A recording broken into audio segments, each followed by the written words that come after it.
Hola, muchísimas gracias por estar presente en esta charla que hemos denominado Uso de antimicrobianos en el final de la vida, riesgos versus beneficios. Mi nombre es Alejandro Vargas Bermúdez, soy médico paliativista de Costa Rica. Quiero agradecer al Grupo Algia de México por la invitación a este excelente congreso. Algunos datos importantes para empezar a adentrarnos en ese tema es que según la literatura, hasta un 90% de los pacientes hospitalizados con cáncer avanzado reciben tratamiento antimicrobiano durante la última semana de vida.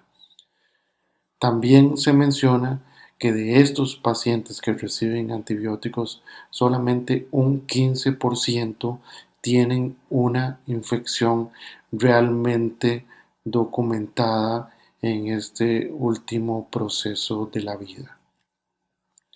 ¿Cuáles son las infecciones más frecuentes? Dependiendo de la literatura, de a qué artículo lo leyamos, así se menciona cuáles son las principales infecciones, pero casi en todas se menciona que prácticamente un 40% de los casos están relacionados a infecciones del tracto urinario, hasta un 35% infecciones de la vía aérea inferior, un 10% aproximadamente lo que son las infecciones de la piel y tejido blando, sin dejar de lado las infecciones por hongos, más específicamente la candidiasis oral, que también sabemos de que es un proceso infeccioso muy frecuente. Los microorganismos, de la misma forma,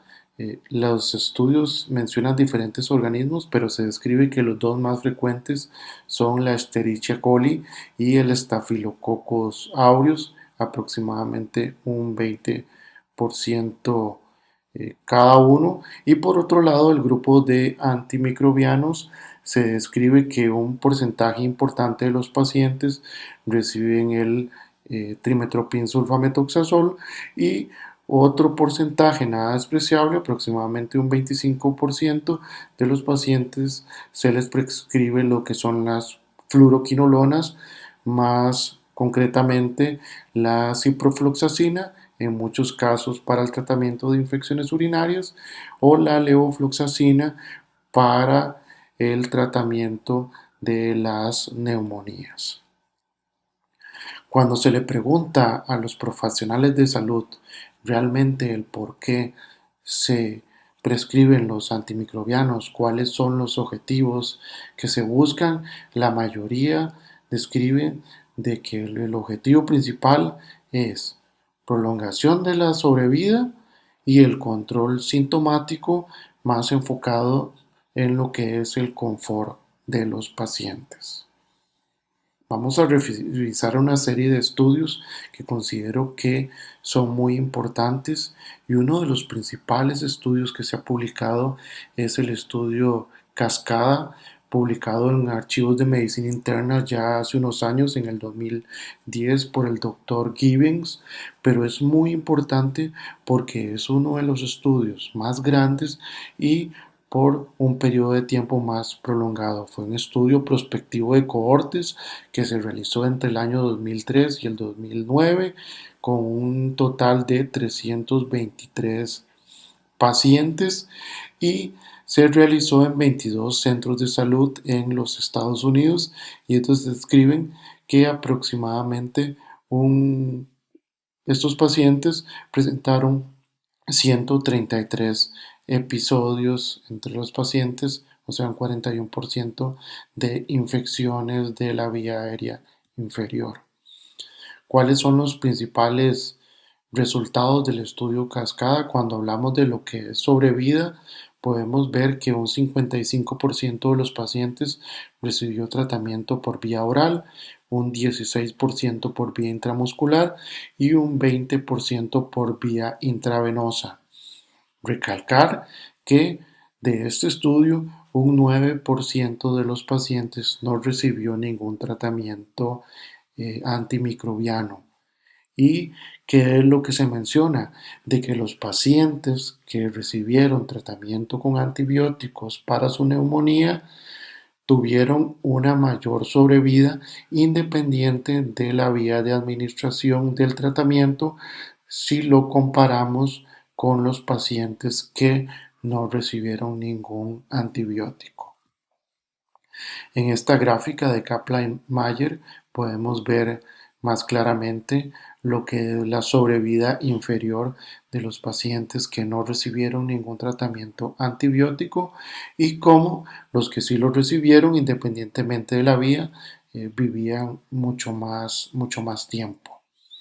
Cuando nos enfocamos a analizar lo que es el confort en los pacientes que habían sobrevivido a los 90 días, podemos observar de que las escalas de calidad de vida que utilizaron fueron superiores, o sea, tenían un puntaje superior en el porcentaje de pacientes que no recibieron ningún tratamiento antibiótico y fueron resultados estadísticamente significativos, muy significativos, cuando se hizo la comparación. Es decir, independientemente de la vía de administración, los pacientes tenían un menor confort cuando se aplicaron lo que son las escalas de vidas utilizadas en el estudio.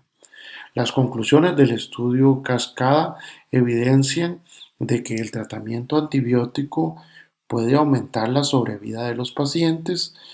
pero por otro lado disminuye el confort. Y es importante recalcar de que este estudio fue realizado con pacientes que tenían demencia y por ende tenían un pronóstico de vida usualmente de meses o años. Otro estudio que es importante que revisar es este realizado en Japón con 111 pacientes. Fue un estudio retrospectivo que se llevó a cabo en el 2006 y en los cuales se analizaron datos de pacientes que se encontraban en los últimos 3 meses de vida. Y como vemos, ellos lo que pusieron en evidencia es que de todos estos pacientes, solo un 9.2% presentó una mejoría en los síntomas cuando el tratamiento fue utilizado en la última semana de vida. O sea, un porcentaje menor a un 10% realmente fueron los que se beneficiaron en lo que es el control sintomático al utilizar tratamientos antibióticos. Esta publicación del 2019 de un grupo de infectología señala claramente que hay 3 grupos de antimicrobianos que sí ha demostrado y sí deberíamos de utilizar en el momento que se necesiten en los pacientes con enfermedades en el final de la vida, y son el metronidazol tópico en los casos de úlceras malolientes, la nistatina como antifúngico en el caso de la candidiasis oral y en los pacientes que presentan una diarrea por Clostridium difficile, el uso de la vancomicina oral. Por otro lado, tenemos este estudio que es muy interesante, en el cual podemos observar que en un grupo no muy grande de pacientes, en los cuales el pronóstico de vida era superior a una semana, el uso de fluconazol en una única dosis puede producir un adecuado control sintomático en los pacientes que tienen candidiasis oral, y ellos pudieron evidenciar con un resultado estadísticamente muy significativo que prácticamente el 97% de los pacientes mejoraron con una única dosis de fluconazol y con efectos secundarios realmente leves y en poca cantidad, principalmente las náuseas. Una vez que hemos revisado los potenciales beneficios que pueden obtener los pacientes con el uso de antibióticos, debemos de considerar y tener presente de que también son fármacos con riesgos potenciales. ¿Y cuáles son estos riesgos? Principalmente los relacionados a los efectos secundarios. Y uno de los efectos secundarios más frecuentes es el desarrollo de diarrea con la prescripción de estos medicamentos. También debemos de considerar que de acuerdo a la ruta de administración, también podemos desencadenar otras complicaciones, sobre todo cuando se utiliza la vía oral, que se asocia a infecciones al sitio de aplicación y no menos frecuente ni menos importante tener presente que los antibióticos también se asocian a la presencia de convulsiones y al desencadenamiento del delirio en pacientes con enfermedades avanzadas y en las últimas etapas de la vida y por supuesto el dolor que sabemos que se puede desencadenar sobre todo cuando se utilizan vías de administración como la intramuscular que sabemos que es altamente dolorosa y sobre todo cuando se utilizan en pacientes con las condiciones que estamos mencionando. Hay sitios como en los Estados Unidos en los cuales se realiza seguimiento a los diferentes programas, a los diferentes sitios de atención a pacientes al final de la vida sobre el uso de antimicrobianos. En esta publicación que fue realizada por Rachel Novak en el 2015 señalan claramente que hasta el 62% de los pacientes que utilizan antimicrobianos pueden desarrollar diarrea, un 50%, casi un 50% vómitos y también favorece el desarrollo de otras infecciones, sobre todo infecciones asociadas a hongos en un porcentaje también bastante alto. Importantísimo señalar que en las publicaciones en las revistas de neurología se ha revisado que antibióticos de uso frecuente también tienen un alto riesgo de desarrollar efectos secundarios relacionados al sistema nervioso central. Las penicilinas y las cefalosporinas se asocian hasta un 40% en el desarrollo de convulsiones y por otro lado